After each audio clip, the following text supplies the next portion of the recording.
Hari Om, chapter 18, we have looked at how gunas impact our temperament. Of course, guna is the temperament. But Bhagwan is guiding us forward to say, with that temperament, whatever we have been endowed with, Rajasic, Tamasic or Sattvic, how is it that we can get out of that hold of that guna and reach for the higher? So there are lots of tricks, lots of advice and lots of tips which Bhagwan is going to give henceforth. I am on verse number 44 of chapter 18. It says, Krishi Gauraksha Vanijyam Vaishya Karma Swabhavajam Paricharyatmakam Karma Shrudrasyapi Swabhavajam. The mental temperament of one who is a Vaishya or a Shudra, that determines the kind of work that they will take up. If they take up work which is contrary to their temperament, so if I am very, very restless and I am thinking of accumulating wealth and great success in a big hurry, that is ambitious, in that ambition I may not be able to take up a job which requires say teaching, nursing, and where a more quieter sattvikta is required. I may reach that level sometime, but at the moment what should I do? I am restless and irritable and in a hurry, and so my temperament dictates to me, okay, so you take up a job, any task, you may even start up an agency or an NGO which allows you to work out that vasana, because that pent up accumulated vasana of the Rajasic kind is already there. It has to be exhausted, if not now, some other time, some other lifetime. So exhausted. Why not exhausted? So our natural disposition is actually our varna. Varna has been described very, very inaccurately in the English translation as class. It's not a class of higher or lower.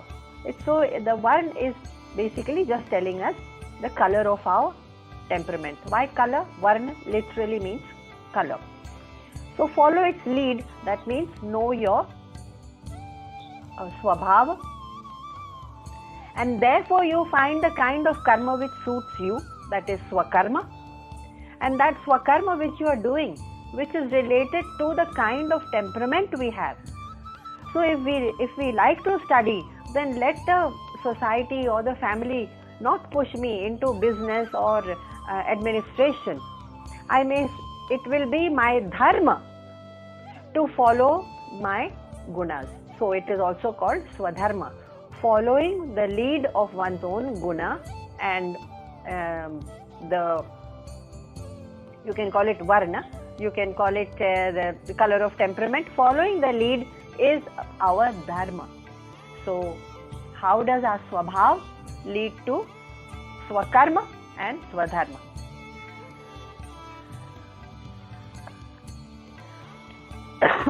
Sorry, that's the story up ahead. A very chanchal mind will not be able to sit down to studies, and also a very sattvic mind which is desirous of knowing the truth will not do very well in business, for example. Therefore, we may like to govern ourselves by our traits. Therefore, knowing our traits is very important. Bhagwan says how to come out of it. He is going to guide us in the verses ahead. Now, he says, verse number 45, Sve sve karmanya bhiratah samsiddhim labhate naraha swakarma nirata siddhim yatha vindati tachrunu. Tachrunu means listen. Listen, Arjun, I am going to tell you now how you can use your own guna in such a way that you can attain perfection. Perfection also means liberation in one sense, not perfection only in the task that we are doing. How? Your guna is now making you do things in which you will fit in perfectly. If you are of a business mind, or of a service kind, or of a sattvic kind, that is leadership in spirituality or otherwise. Now we know that the biographies of all great men, they declare to us irrevocably that yes, this law of gunas works with clockwork precision. That means you will look around in characters and people around you, that it works with precision in all human affairs. And we have seen that a Gautama Buddha can never have made a very good king had he been forced into it. He was in search of truth. Sorry. And so also it applies to us. How is it that we can find our perfection? Through our own gunas. Now, we saw very well that the work that we do, if it is suited best to our temperament, then we are in complete harmony, integrated completely, and not in conflict about anything. And that silence is very, very precious, says Krishna. Why? Because it is in that silence, he explains, that all the search for truth emerges. How? Because all the Vedanta knowledge also says that whenever the mind is silent, it allows something higher to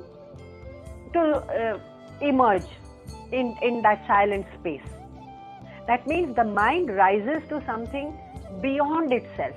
You have noticed it when you're just sitting by the window or daydreaming, or if you're in deep meditation, you will know that in that silence the mind reaches something which is beyond itself and the higher. Without that silence, what happens is my mind is running from emotion to emotion, from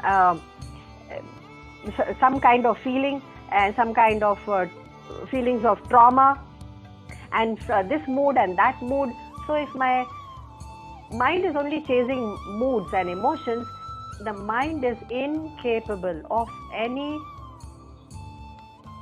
experience of something which is beyond the mind. And God or consciousness or Krishna consciousness is definitely beyond the mind.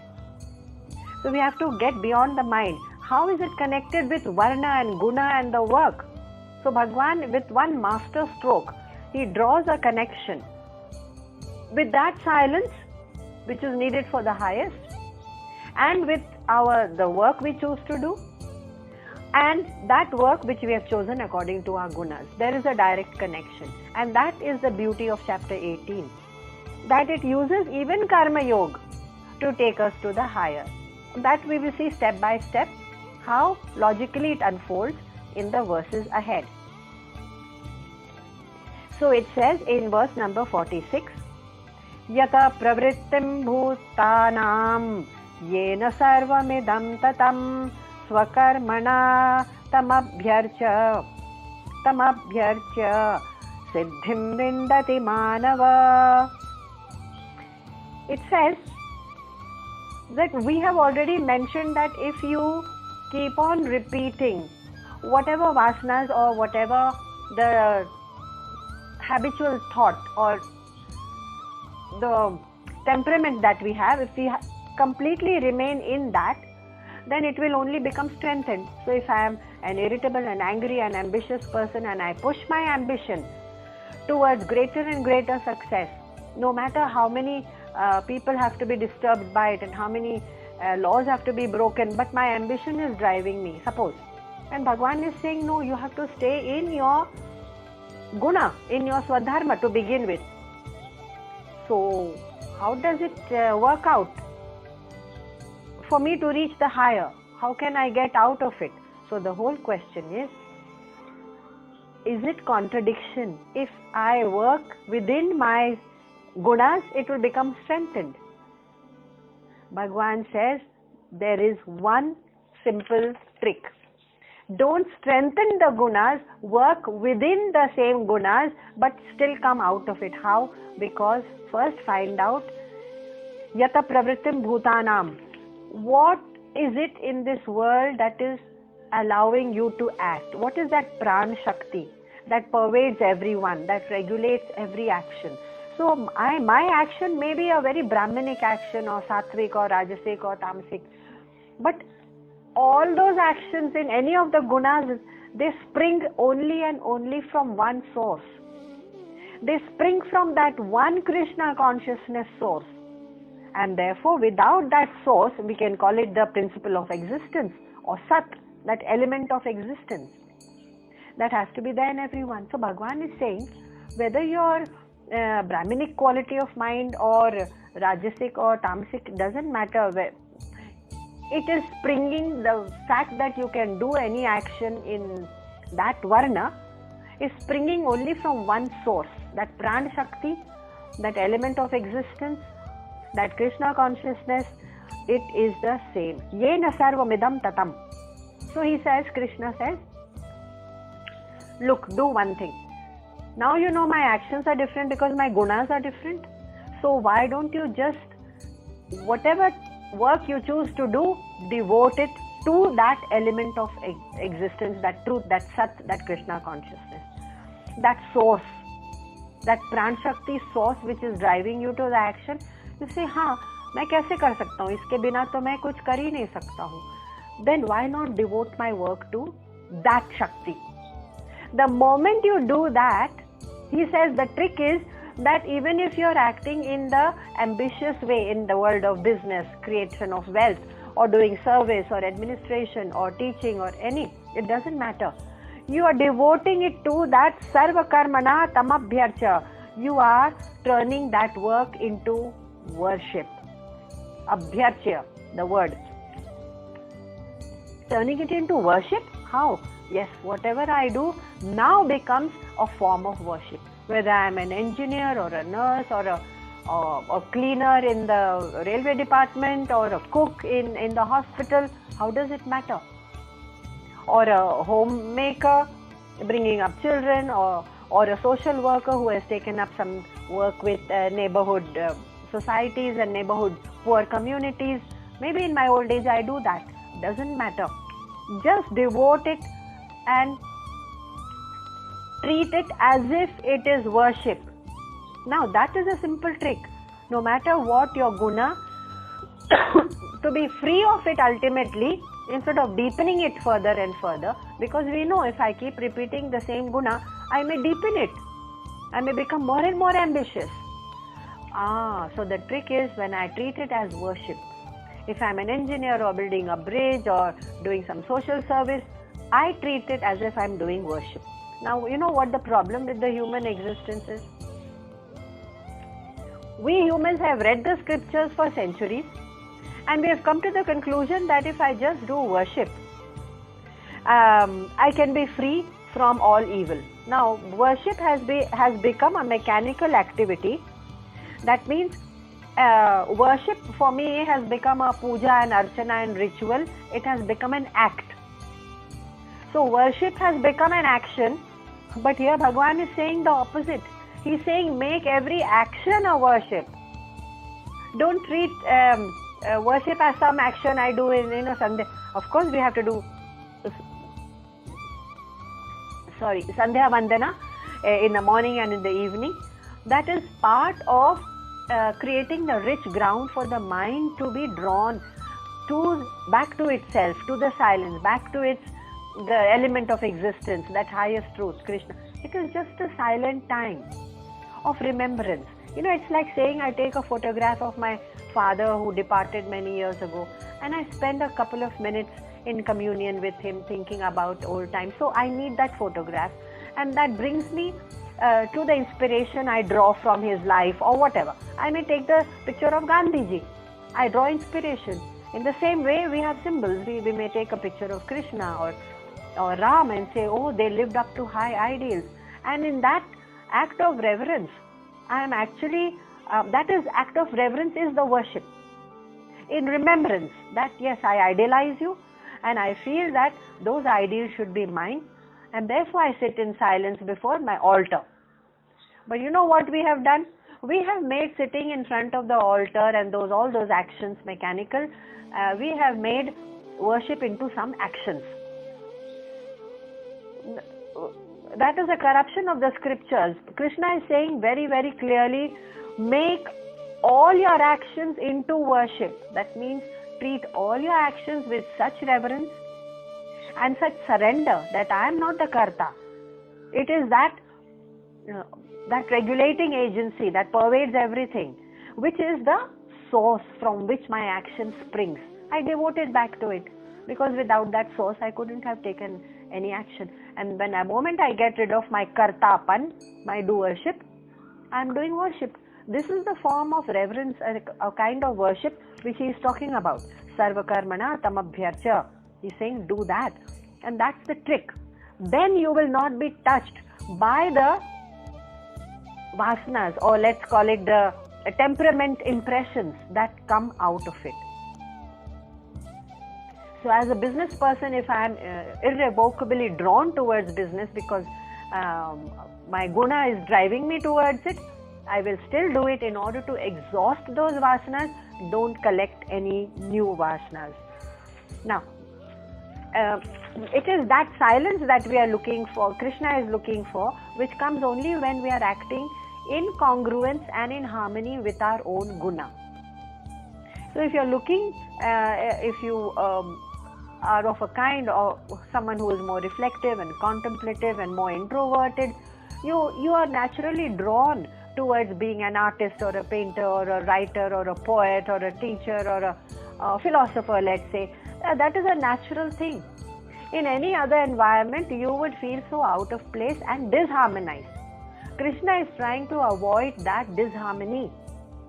He is saying that disharmony of an individual mind will reflect in the disharmony of a social fabric.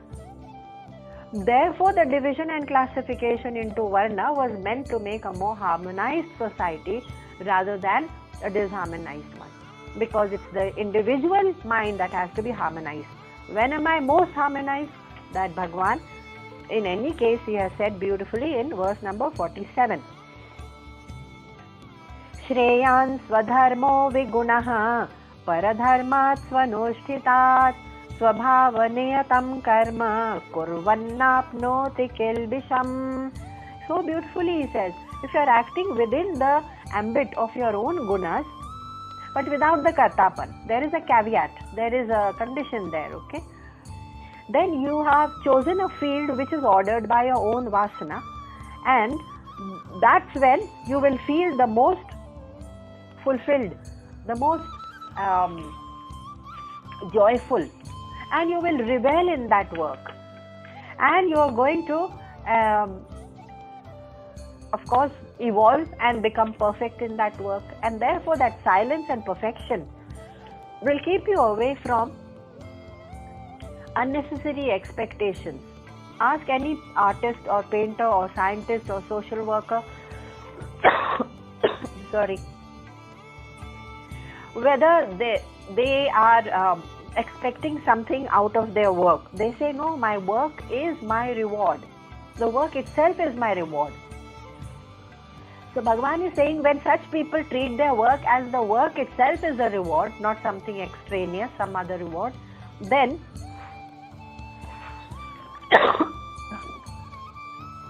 sorry, such people do not gather any kilbisham, kurvannapnoti kilbisham. They do not gather any evil. Kilbisham here actually means dirt or evil. What is dirt or evil? Dirt or evil is when we are resentful of what we have to do, when we detest what we do, and that disharmony that we carry when we have to do something which is totally distasteful to us. Why should I have to do this? Now the mind is not at peace. That kind of a restless, or let's say a disturbed mind, is what Bhagwan calls an evil or sullied mind. There is some dirt gathered, kilbisham. He says, your own guna will drive you towards doing something joyfully. You feel fulfilled and there is perfection and integrated, no conflict, complete harmony. And that And therefore you choose the kind of work that suits you. In that silence, ask any scientist or painter or someone who's doing selfless service maybe in society. Their mind and their heart is already in control. Their senses are not running away haywire. That means if my senses and my mind is not running haywire, it means that I already have Shama and Dama, mind control and sense control. It's automatic. So a person who has got Shama and Dama, control over the mind and the senses, is well qualified to be the one who finds the highest liberation. It's one of the qualifications, right? Shama Dama. Samadhi, Shat Sampatti, that is also you need to have a sense of Vivek and Vairagya.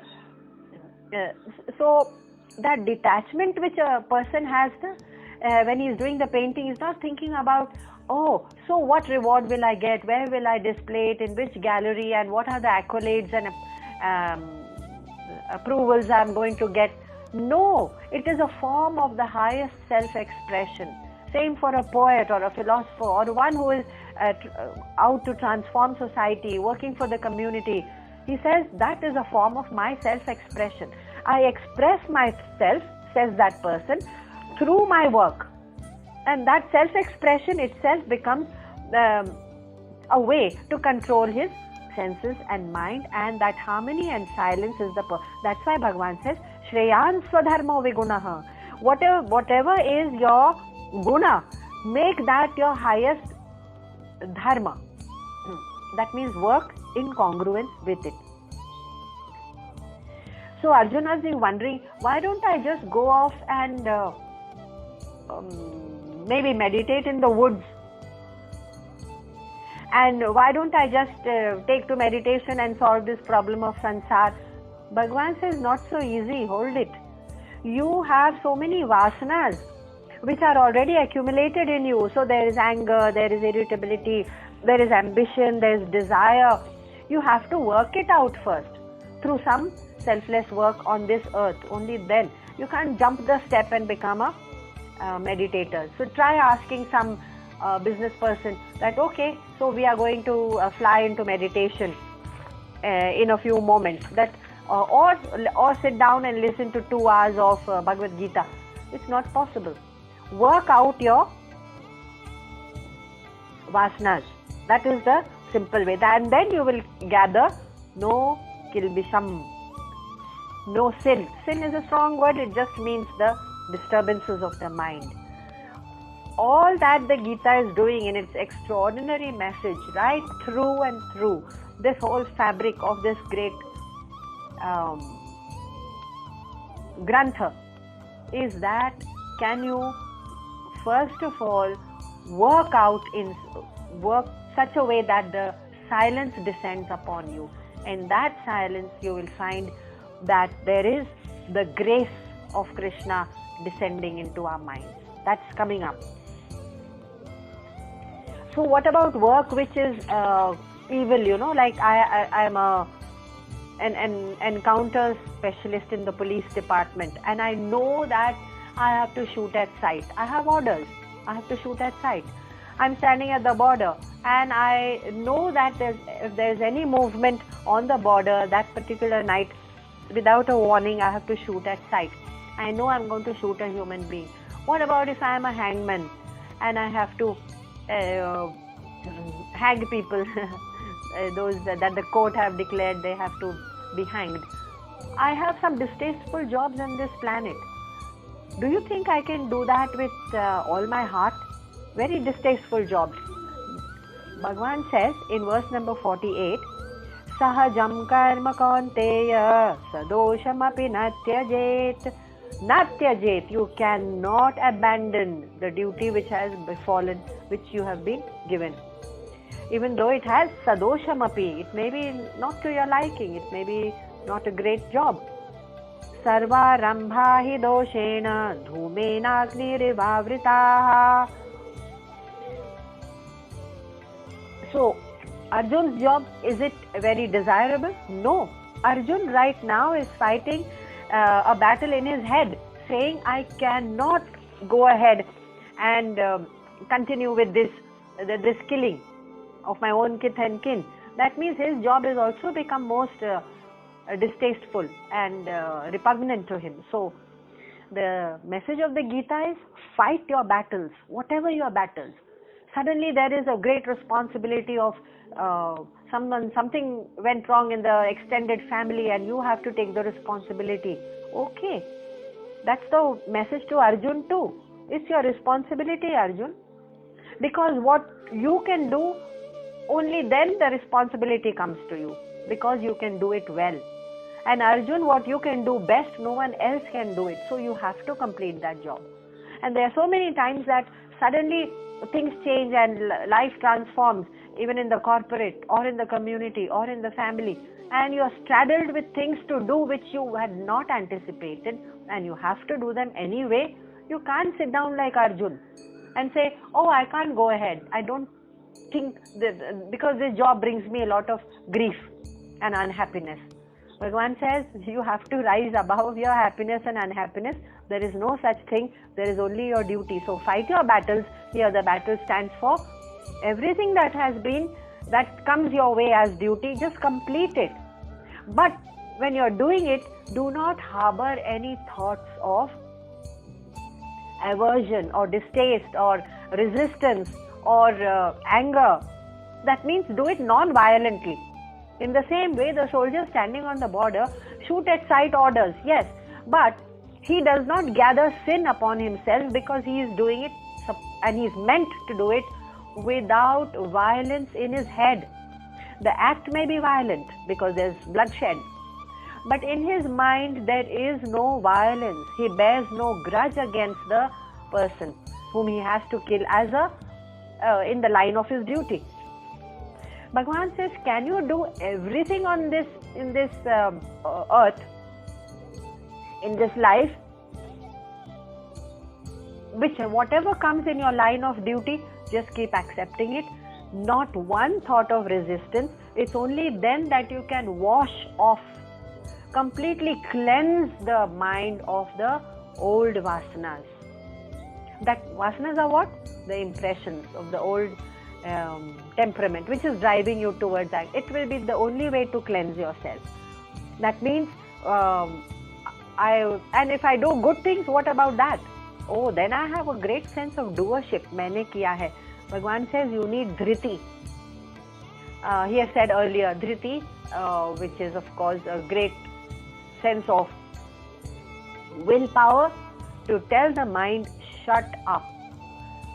Do we have the power to tell the mind, shut up, I am not the karta, I am not the bhokta, stop bloating yourself up into a great arrogance of dambha and darpa. Krishna is going to repeat that again in the ensuing verses about how we become the great karta and we have to cleanse ourselves. That means what? How to do? See, we have come back to karma yoga basically as one of the paths of liberation. That means give your 100%, harbor no ill will or grudges or resentment कि ये मुझे क्यों करना पड़ रहा है, and there is a great financial burden on me or a physical burden or my privacy is intruded upon, I have no time for myself, I just don't want to be in this position. Bhagavan says, no, you have no choice, sorry. So Arjun, you are there, right there, facing the Kauravas, and that's where you are meant to be. Your chariot is right there. Go ahead, complete it. But hold that silence. Outside there may be a lot of action to be done. Hold the silence in your head and still go ahead. Only then, how can I hold silence when I am resenting something in front of me? Some relative, some financial burden, someone lets me down, someone doesn't repay me, the utter ingratitude of some people who take advantage of me. Oh, my mind is so full. How can I have silence? Bhagavan says, and he has said it many times, the whole theme of the Gita is remain detached, because they are doing what they are meant to do. Your job is only to be detached. So detachment becomes the key that unlocks the entire process of liberation, of freedom. Are we free really? So there's a great conditioning in my head that no, I am this body. If my body aches, I think that I am aching. If my mind is resenting somebody's ill words, then I think कि मेरा अपमान हुआ है. So ये मैं, मेरा, I have associated so much with the mind and body that I'm unable to detach. Bhagavan says, how many times I have given you the key, the simple key. Use that key of detachment to get out of all the situations that face you. Good, bad, ugly. And they will come. The sansar is made up of the good, the bad and the ugly. Use that key of detachment. That is the only key. And still you say, no, I don't know how to use it. So then, okay, read on. Let's see. There are some more tips. See, Bhagavan is very compassionate. He will give some simpler tips. And that leads us to verse number 49. What is the benefit of being detached in our actions and yet following our temperament? So if my temperament is to start up a new business and create some wealth, Bhagavan of course will guide me later to make sure that the wealth is shared later in society. But someone has to create wealth. Or if I'm following my instinct to be a teacher or a painter, he says, just follow your temperament. Now, the benefit is what? That must be going on in Arjun's mind. कि अच्छा मुझे मिलेगा क्या इससे? We always look for benefits. So verse number 49. Asakta buddhi sarvatra jitatma vigata spruhaha naishkarmya siddhim paramam sanyasena adhigacchati. There are only two forces which are impelling me to any action. Think about it. Whatever the things that we have been impelled to do, कि मुझे ये चाहिए या वो चाहिए या ऐसा चाहिए मुझे फैमिली के लिए, ऐसा नहीं चाहिए, मेरे मन का होना चाहिए. Where is that man coming from? That is the impulse from the past, which has already colored the temperament. कि इनको ये पसंद है, इनको वो नहीं पसंद है. Okay, so if we follow that impulse, we can exhaust it. But if we do it because that pressure of the impulse will always be there. I may subdue it, but that pressure of the old impulse will always be there, the temptations. So now, Bhagavan has already said you can avoid gathering dust by being detached, even as you are exhausting it. Now, what is the cycle? The past impulses, then we repeat the actions because they are deepening the vasana, and then it becomes my swabhav, and then it strengthens and the whole cycle goes on. Now, benefit of acting according to your temperament, but without attachment, it says asakta buddhihi. Asakta already means detachment. So Bhagavan says that is the key. When we are doing action in accordance with our own temperament, the trick is that we are already free.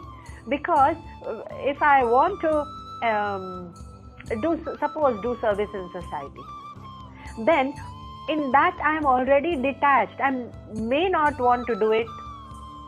At least Krishna is guiding us that do not do it for profit or for fame or for name, naam or dambha or darpa or arrogance. If you are doing it for the benefit of others, I'm just taking an example of social service. It could be anything. It could be painting, art, poetry, literature, whatever we create which is of value for others, out of our own energy and talent and our Shakti, that becomes a gift. And we do it in a sense, with a sense of reverence that no, it's not me. I've got that Shakti and that Samarthya and that those resources from another source. And when I do it with reverence, it becomes my worship. So be detached. That you will find the people who do things which they love. If they love it, they don't care really. They don't care इसका क्या होगा अंत में, success होगा कि नहीं. And the parameter of success is not something ahead. It is right now. Am I giving my 100%? That is the only mark of success. Is it bringing me joy and those around me joy? That is the only mark of success. Success cannot be measured sometime in later. That's the quantification of it, कि अच्छा इतने लोगों का benefit हुआ and this is the amount of profit I have made. That is a quantification.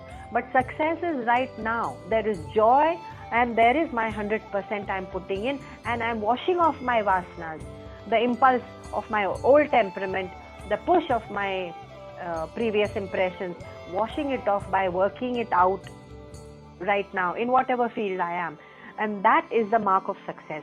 So then I become efficient and I become perfect. And then the I am doing it. मेरे लिए है, मेरा है, ये project मेरा है, मैंने किया है. चाहे लोग, people will run after you and say कि आप ये award ले लो, वो award ले लो, ये certificate ले लो, फला फला. So that, but it really doesn't matter, because that's not the purpose for which the action was done. So there is already asakta buddhi. The very first word Bhagwan is used. Remain detached and you will be in self-control. Jitatma. Jitatma is a beautiful word from which the word Jain comes. Jain means अपने मन को जीता हुआ. Jitatma. अपने ऊपर नियंत्रण जो रख सकता है. Self-control. That comes naturally. Naishkarmya siddhim. Thus, he feels such a person. What is the third benefit? First benefit, he is detached. Asakta buddhi. Second, jitatma. Of course, I have self-control because I'm not really worried what the result will be. Third benefit is naishkarmya siddhim. My work is not then driven by desire. It is driven because that work needs to be done, and I happen to have the right temperament to give my best in that work. So my temperament guides me to bring perfection and beauty and efficiency and completeness and fulfillment to that work, and that completes the cycle. So it's not driven by any extraneous desire. That's the meaning of Naishkarmya Siddhim. That's the benefit of working out according to your gunas, or finding work according to the gunas. And the next one is Vigata Spruhaha.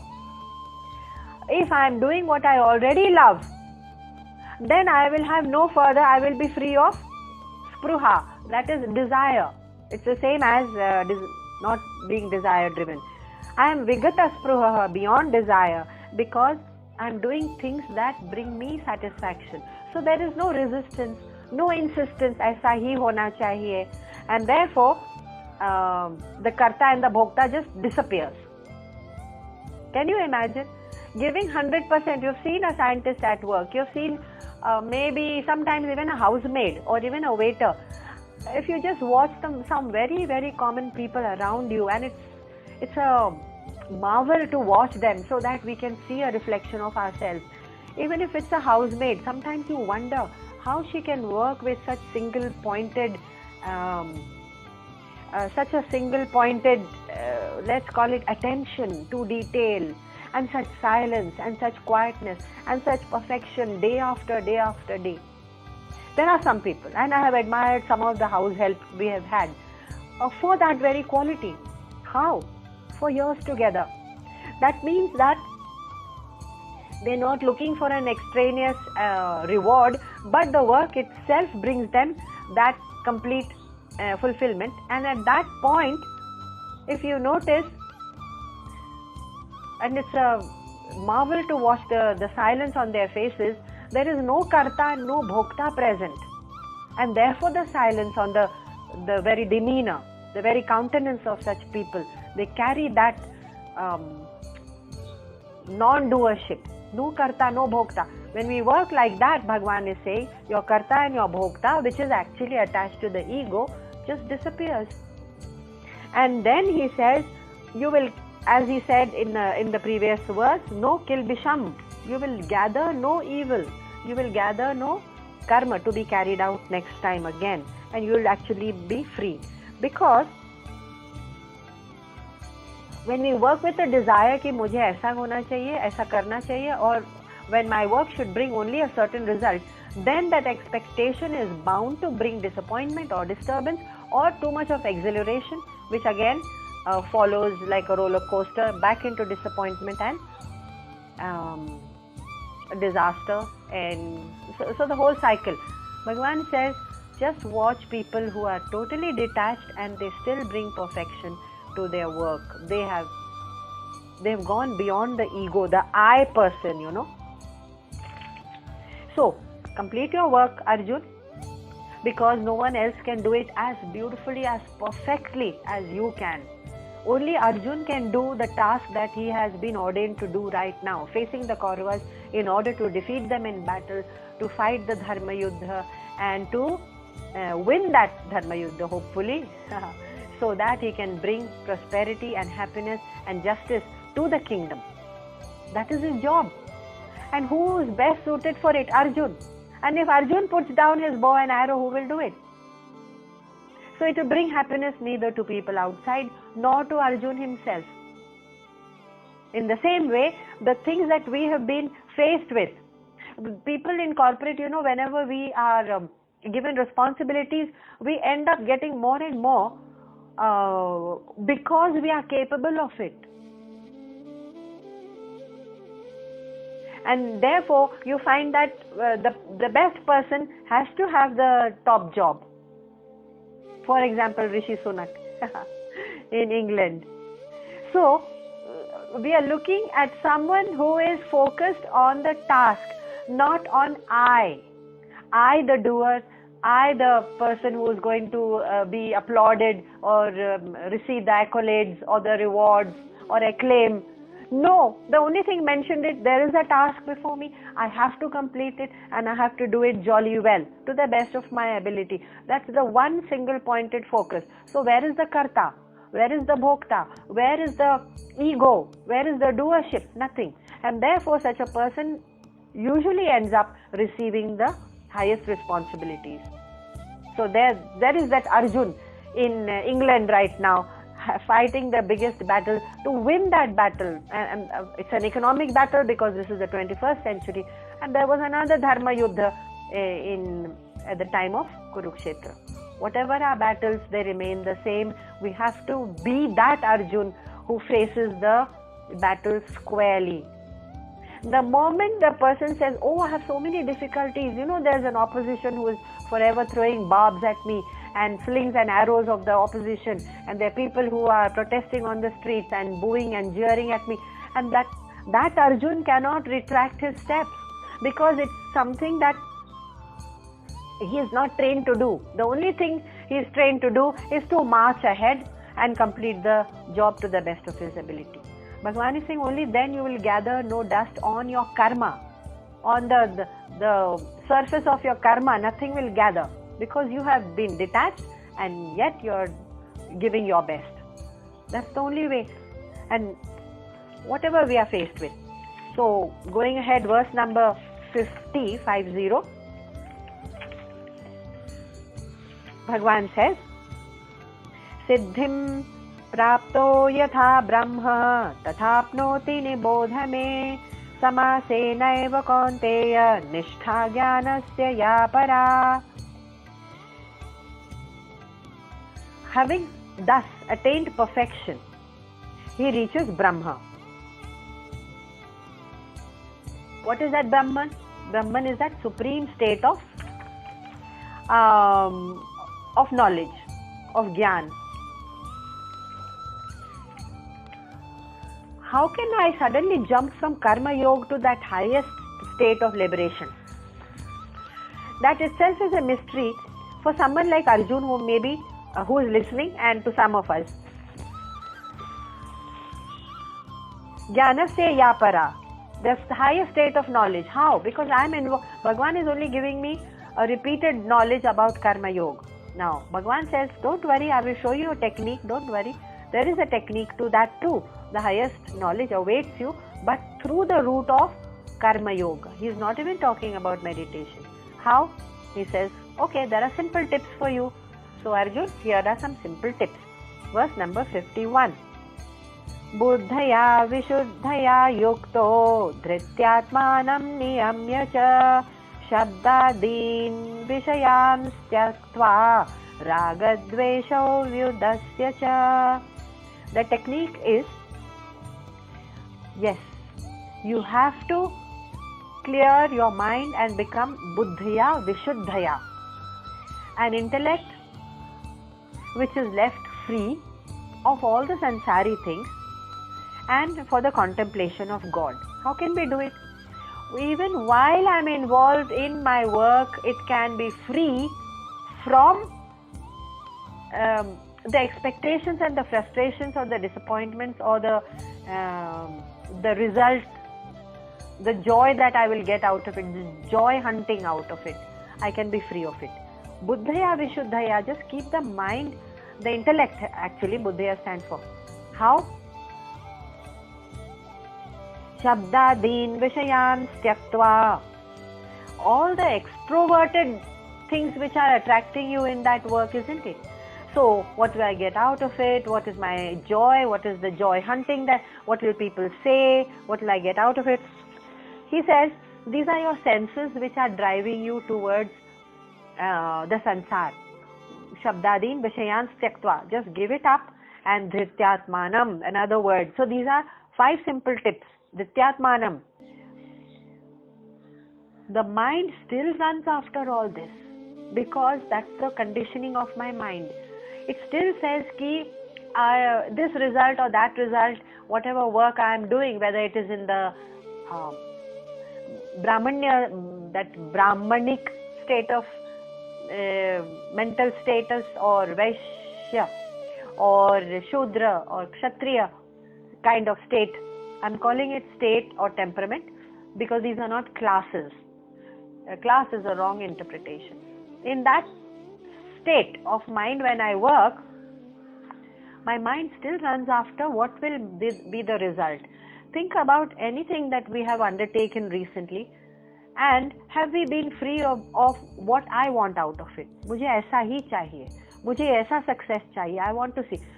Then people may say, if you don't see the end result, how can you aim for it? If you have no goal. But the goal is to give your 100%. Does Arjun right now in the battle know whether the Pandavas are going to win or lose? No, he doesn't know. None of the soldiers know. None of the battalions among the Pandavas nor the Kauravas know. They don't know it. And yet, he knows that he has to give his 100% because that's the call of duty.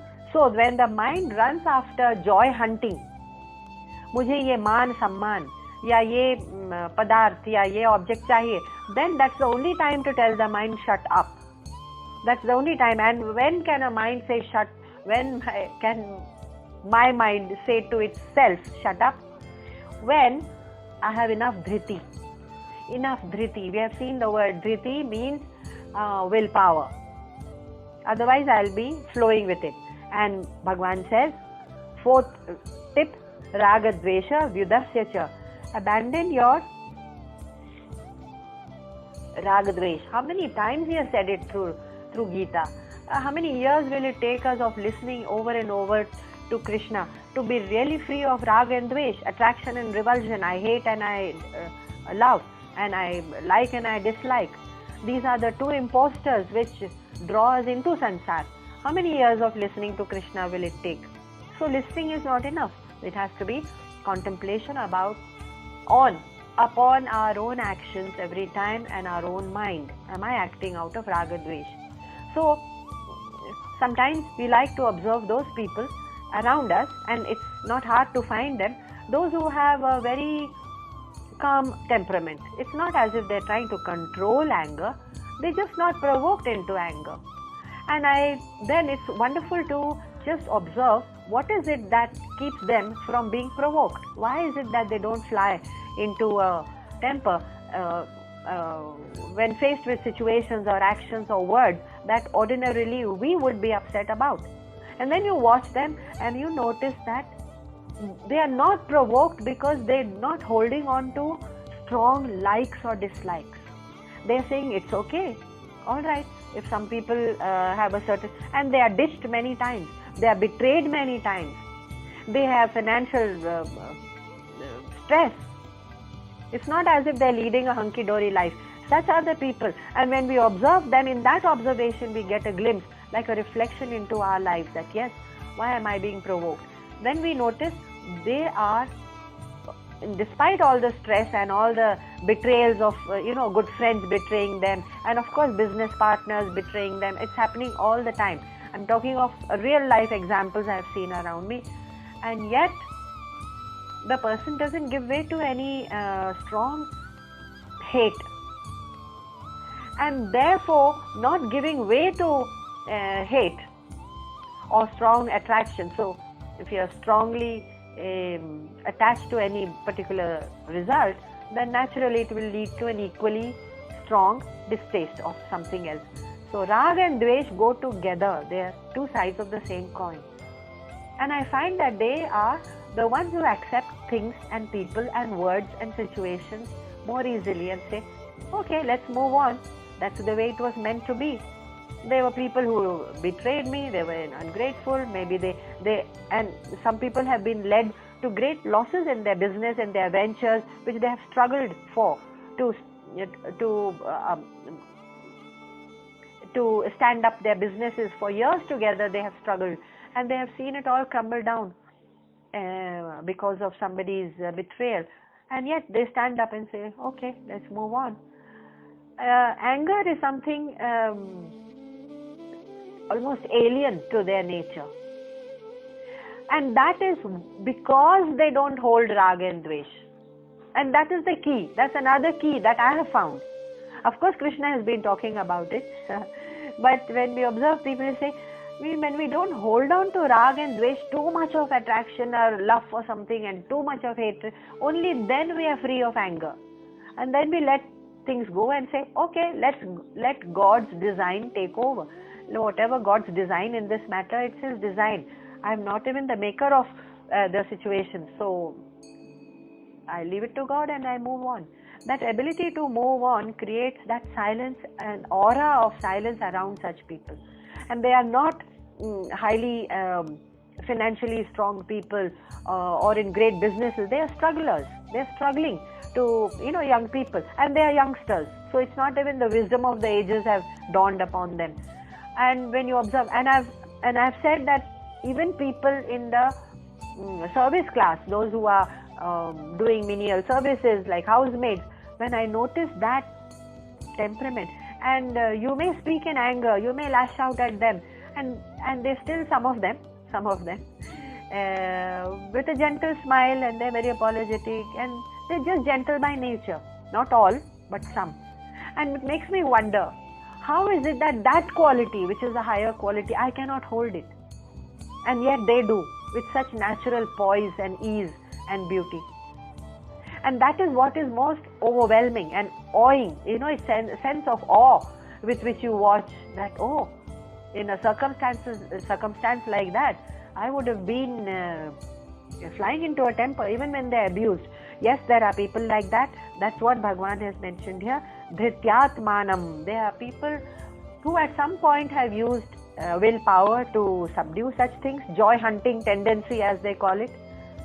But they are mostly, I don't see self-control as an overt effort in them, but I see Raga Dvesha is missing. So now the key is there with us, Niyamya. And now, Niyamya means, Bhagavan says, the fifth tip, you are aware of where your senses are leading you waywardly. Niyamya. So Bhagavan says, if you follow these simple tips, it's easy to be detached, isn't it? And that detachment is going to give you that highest silence. In that silence will descend the highest grace of that Sat, of the higher, of something that is beyond this earth. It can descend only in a silent mind. And so Bhagavan is trying to give simple tips, which he continues in verse number 52, where he says, Vivikta Sevi Laghvashi, saying, listen, do a couple of more things for me and you will reach that silence, Arjun. Vivikta Sevi Laghvashi Yatavakaya Manasaha. Vivikta Deshi, dwelling in solitude. You don't become suddenly panicky when there is solitude. No. In fact, solitude is something you revel in. Vivikta Deshi.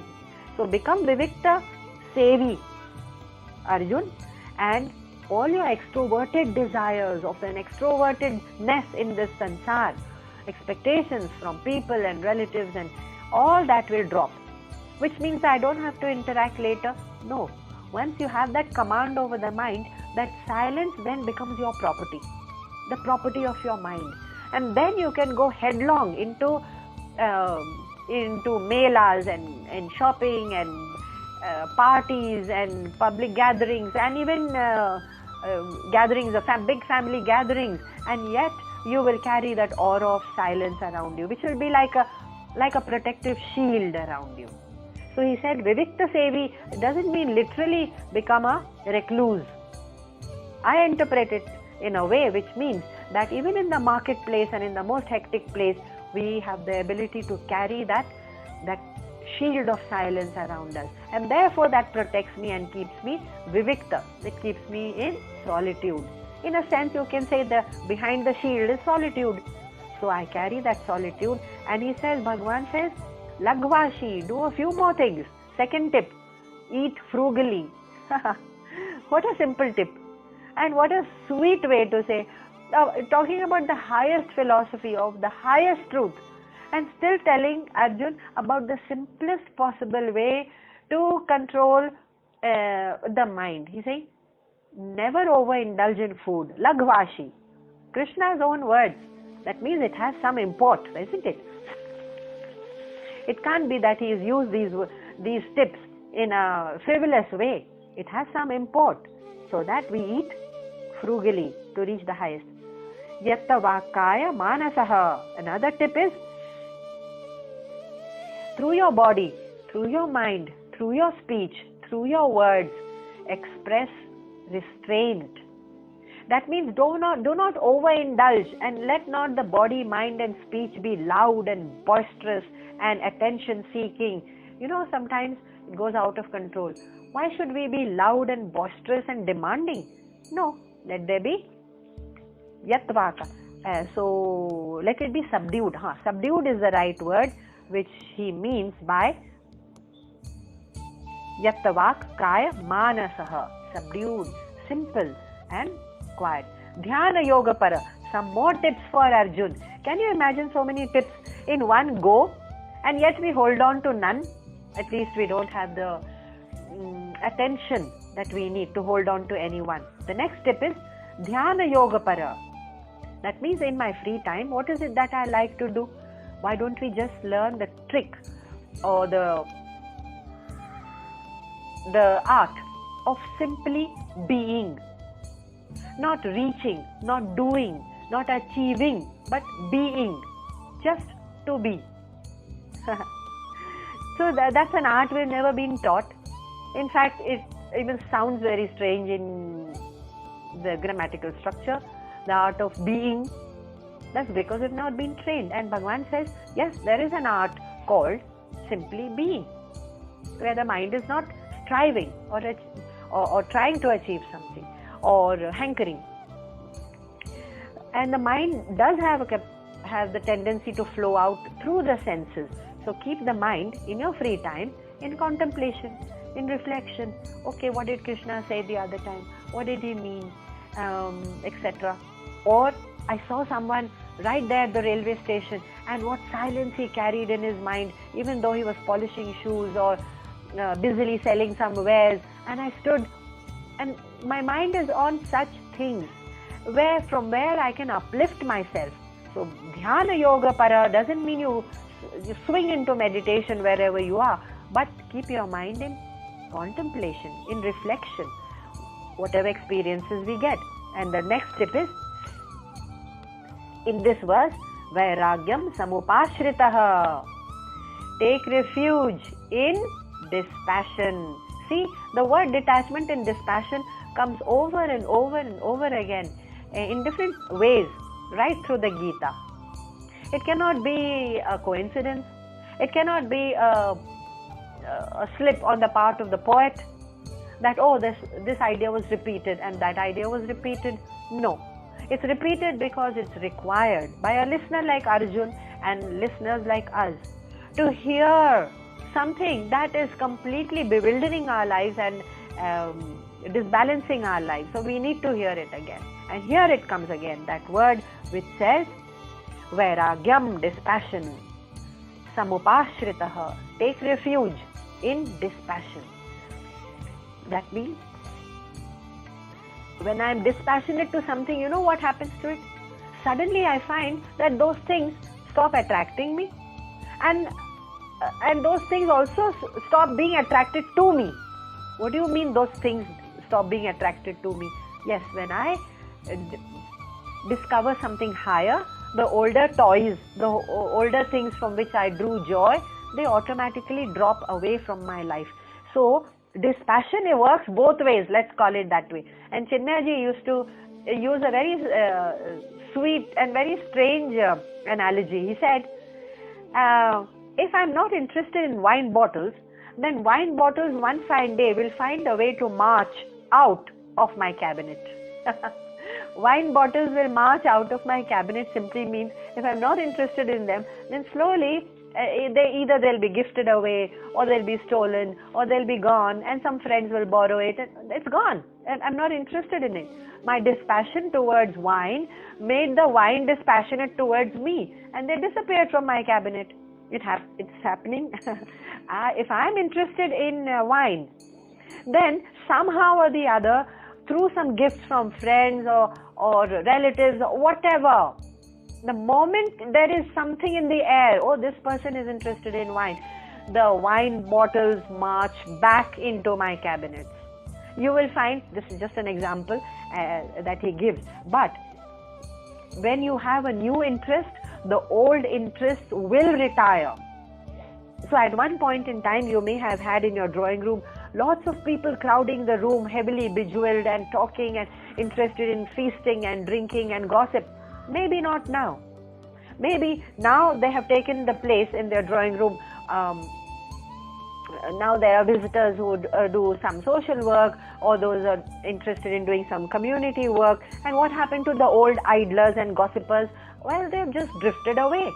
Just like the wine bottles marched out of my cabinet when I was not looking because I had no interest in them. These people who realized my interest is waning, that is vairagyam, my dispassion towards them, because I have found something higher or different, they just drift away. These old idlers, they drifted away.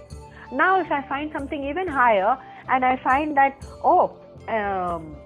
now I have to study the scriptures, I'm getting on in life, there's not much time left, and I have to work towards my spiritual freedom, which is called moksha.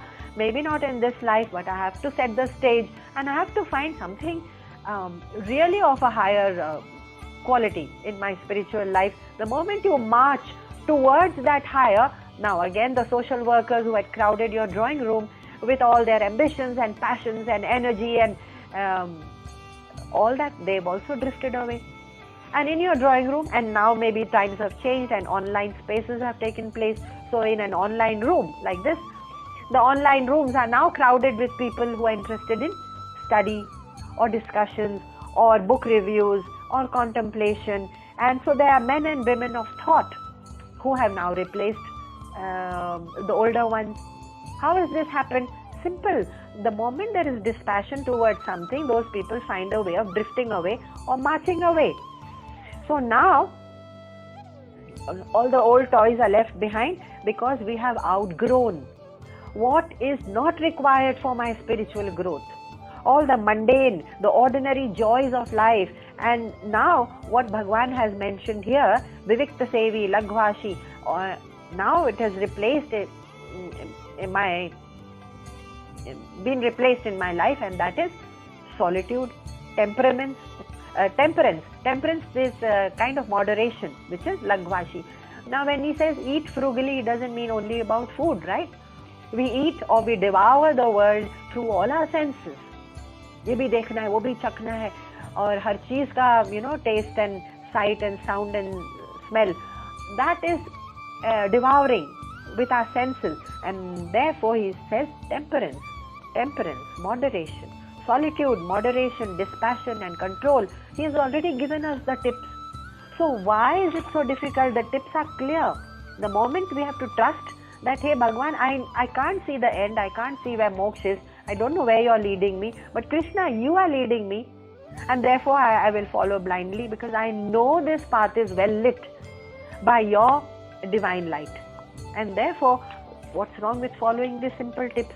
They are not superstition, they are not blind faith, they are the divine words of Lord Krishna. Now, what we will see next time is, Bhagwan says, I have told you what to adopt: solitude and temperance, that is moderation and self-control. But there are some things you have to give up too. There are some things you need to give up too, Arjun. Ahankara balam darpam kamam krodham parigraham. This we will see, verse number 53, next time. Om Purnamada Purnamidam Purnat Purnamudachyate Purnasya Purnamadaya Purnasya. Om Shanti Shanti Shanti. Hari Om. Shri Gurubhyo Namaha. Hari Om. Shri Krishna Arpanamastu. Hari Om. Shri Gurubhyo Namaha. Hari Om. Shri Krishna Arpanamastu. Hari Om. Shri Gurubhyo Namaha. Hari Om. Shri Krishna Arpanamastu. Hari Om. Shri Gurubhyo Namaha. Hari Om. Shri Krishna Arpanamastu. Hari Om. Shri Gurubhyo Namaha. Hari Om. Shri Krishna Arpanamastu. Hari Om. Shri Gurubhyo Namaha. Hari Om. Shri Krishna Arpanamastu. Hari Om. Shri Gurubhyo Namaha. Hari Om. Shri Krishna Arpanamastu. Hari Om. Shri Gurubhyo Namaha. Hari Om. Shri Krishna Arpanamastu. Hari Om. Shri Gurubhyo Namaha. Hari Om. Shri Krishna Arpanamastu. Hari Om. Shri Gurubhyo Namaha. Hari Om. Shri Krishna Arpanamastu. Hari Om. Shri Gurubhyo Namaha. Hari Om. Shri Krishna Arpanamastu. Hari Om. Shri Gurubhyo Namaha. Hari Om. Shri Krishna Arpanamastu. Hari Om. Shri Gurubhyo Namaha. Hari Om. Shri Krishna Arpanamastu. Hari Om. Shri Gurubhyo Namaha. Hari Om. Shri Krishna Arpanamastu. Hari Om. Shri Gurubhyo Namaha. Hari Om. Shri Krishna Arpanamastu. Hari Om. Shri Gurubhyo Namaha. Hari Om. Shri Krishna Arpanamastu. Hari Om. Shri Gurubhyo Namaha. Hari Om. Shri Krishna Arpanamastu. Hari Om. Shri Gurubhyo Namaha. Hari Om. Shri Krishna Arpanamastu. Hari Om. Shri Gurubhyo Namaha. Hari Om. Shri Krishna Arpanamastu. Hari Om. Shri Gurubhyo Namaha. Hari Om. Shri Krishna Arpanamastu. Hari Om. Shri Gurubhyo Namaha. Hari Om. Shri Krishna Arpanamastu. Hari Om. Shri Gurubhyo Namaha. Hari Om. Shri Krishna Arpanamastu. Hari Om. Shri Gurubhyo Namaha. Hari Om. Shri Krishna Arpanamastu. Hari Om. Shri Gurubhyo Namaha. Hari Om. Shri Krishna Arpanamastu. Hari Om. Shri Gurubhyo Namaha. Hari Om. Shri Krishna Arpanamastu. Hari Om. Shri Gurubhyo Namaha.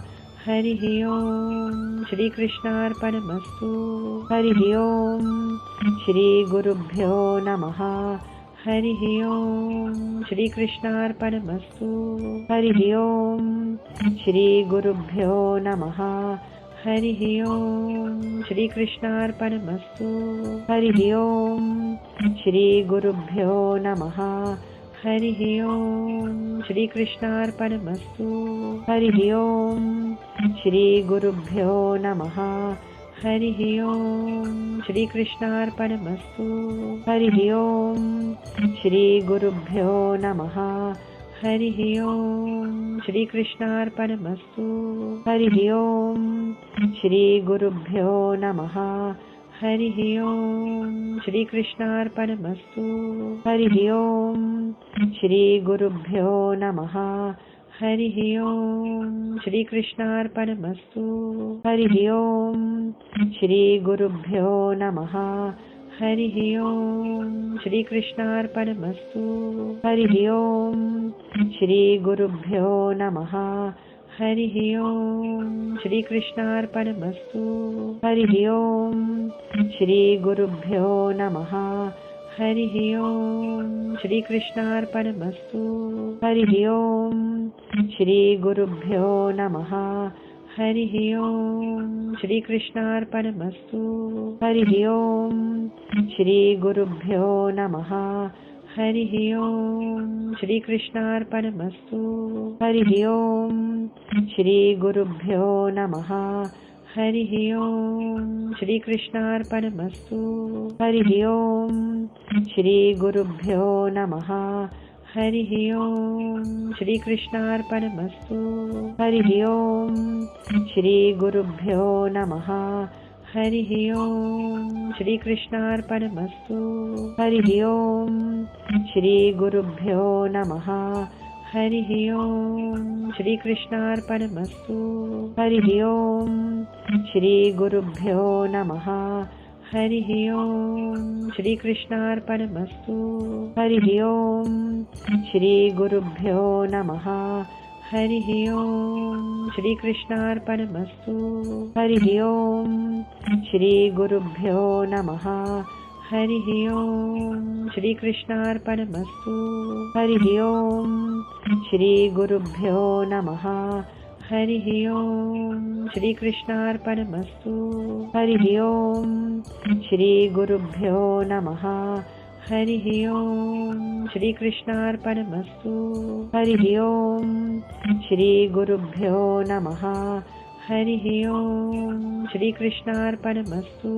हरिः ओम् श्रीगुरुभ्यो नमः। हरिः ओम् श्रीकृष्णार्पणमस्तु। हरिः ओम् श्रीगुरुभ्यो नमः। हरिः ओम् श्रीकृष्णार्पणमस्तु। हरिः ओम् श्रीगुरुभ्यो नमः। हरिः ओम् श्रीकृष्णार्पणमस्तु। हरिः ओम् श्रीगुरुभ्यो नमः। हरिः ओम् श्रीकृष्णार्पणमस्तु। हरिः ओम् श्रीगुरुभ्यो नमः। हरिः ओम् श्रीकृष्णार्पणमस्तु। हरिः ओम् श्रीगुरुभ्यो नमः। हरिः ओम् श्रीकृष्णार्पणमस्तु। हरिः ओम् श्रीगुरुभ्यो नमः। हरिः ओम् श्रीकृष्णार्पणमस्तु। हरिः ओम् श्रीगुरुभ्यो नमः। हरिः ओम् श्रीकृष्णार्पणमस्तु। हरिः ओम् श्रीगुरुभ्यो नमः। हरिः ओम् श्रीकृष्णार्पणमस्तु। हरिः ओम् श्रीगुरुभ्यो नमः। हरिः ओम् श्रीकृष्णार्पणमस्तु। हरिः ओम् श्रीगुरुभ्यो नमः। हरिः ओम् श्रीकृष्णार्पणमस्तु। हरिः ओम् श्रीगुरुभ्यो नमः। हरिः ओम् श्रीकृष्णार्पणमस्तु। हरिः ओम् श्रीगुरुभ्यो नमः। हरिः ओम् श्रीकृष्णार्पणमस्तु। हरिः ओम् श्रीगुरुभ्यो नमः। हरिः ओम् श्रीकृष्णार्पणमस्तु। हरिः ओम् श्रीगुरुभ्यो नमः। हरिः ओम् श्रीकृष्णार्पणमस्तु। हरिः ओम् श्रीगुरुभ्यो नमः। हरिः ओम् श्रीकृष्णार्पणमस्तु। हरिः ओम् श्रीगुरुभ्यो नमः। हरिः ओम् श्रीकृष्णार्पणमस्तु। हरिः ओम् श्रीगुरुभ्यो नमः।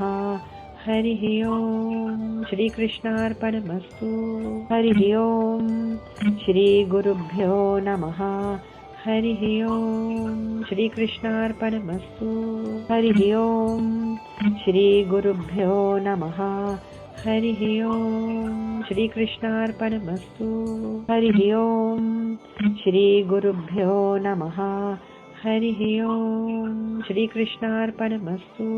हरिः ओम् श्रीगुरुभ्यो नमः। हरिः ओम् श्रीकृष्णार्पणमस्तु। हरिः ओम् श्रीगुरुभ्यो नमः। हरिः ओम् श्रीकृष्णार्पणमस्तु। हरिः ओम् श्रीगुरुभ्यो नमः। हरिः ओम् श्रीकृष्णार्पणमस्तु। हरिः ओम् श्रीगुरुभ्यो नमः। हरिः ओम् श्रीकृष्णार्पणमस्तु। हरिः ओम् श्रीगुरुभ्यो नमः। हरिः ओम् श्रीकृष्णार्पणमस्तु। हरिः ओम् श्रीगुरुभ्यो नमः। हरिः ओम् श्रीकृष्णार्पणमस्तु।